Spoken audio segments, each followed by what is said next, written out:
Au palais de justice de Yopougon ce vendredi 24 juin 2022, Isiaka Diaby était face au fabricant de fer noir qu'il a assigné. Le président du collectif des victimes de Côte d'Ivoire, GVCI, Isiaka Diaby a annoncé un procès en référé contre 4 entreprises spécialisées dans la fabrication de fer à béton noir. Il s'agit de Kiln Ivoire Sarl, située en zone industrielle de Yopougon, Société des aciéries de Côte d'Ivoire, située en zone industrielle de Yopougon, Socifab Sarlu, située en zone industrielle d'Anyama, et la société Exayen Raomine Metal, située à Atingué. Parmi elles, seules 3 sociétés ont répondu présentes. La dernière citée a brillé de par son absence. Aucune raison n'a été avancée pour justifier cette absence, à en croire le président du GVCI. Une satisfaction à cette audience, il était question de fournir les documents et échantillons démontrant que ces entreprises respectent les normes de fabrication de ce matériau essentiel. À ce niveau, Isiaka Diaby s'est estimé satisfait dans une certaine mesure. Ils sont chargés de ramener tout ce que nous avons demandé dans notre requête, nous sommes heureux que certains, sans difficulté, aient produit les documents que nous demandons. Seules les aciéries de Côte d'Ivoire ont produit des échantillons estampés, ACI, portant leurs initiales. Ils ont remis au juge leur certificat de conformité. Kiln Ivoire a également produit un certificat qui n'était pas lisible, c'est une photocopie.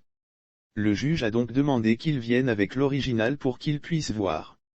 Mais eux, ne sont pas venus avec les barres de fer portant leurs initiales. Quant Exayen Raomine, ils sont chargés de ramener tout ce que nous avons demandé dans notre requête. Ils doivent le faire le lundi prochain, note de la rédaction 28 juin 2022, et on va se retrouver le mercredi, note de la rédaction 30 juin 2022, pour que le juge décide, a-t-il expliqué à la presse présente. La tournure de cette affaire de fer à béton respectant les normes de fabrication réjouit le cœur du président des victimes de Côte d'Ivoire. Pour lui, c'est une preuve que la justice ivoirienne accorde de la considération aux droits des Ivoiriens. Un respect de nos institutions. Déjà c'est un grand pas, un pas en avant. Il faut que chacun de nous sache désormais que la Côte d'Ivoire est un état de droit. Chacun de nous doit réagir pour que les droits essentiels des citoyens soient une réalité dans notre pays, a-t-il indiqué. L'union dans le combat pour des matériaux de qualité. Il a ainsi invité toute la société civile à prendre à bras le corps les problèmes qui touchent à la construction. Une démarche qui permettra d'éviter beaucoup de dommages. Nous disons aux différentes associations, à la société civile que les effondrements de bâtiments, nous devons agir pour accompagner le gouvernement.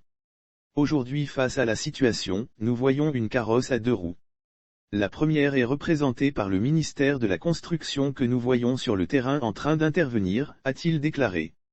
Lire aussi fer à béton, Isiaka Diaby traîne 4 entreprises fabricants devant les tribunaux le vendredi 24 juin 2022. Il ajoute Chou, aujourd'hui, le GVCI a choisi le fer à béton comme le matériau contre lequel il faut lutter aussi en matière de contrefaçon.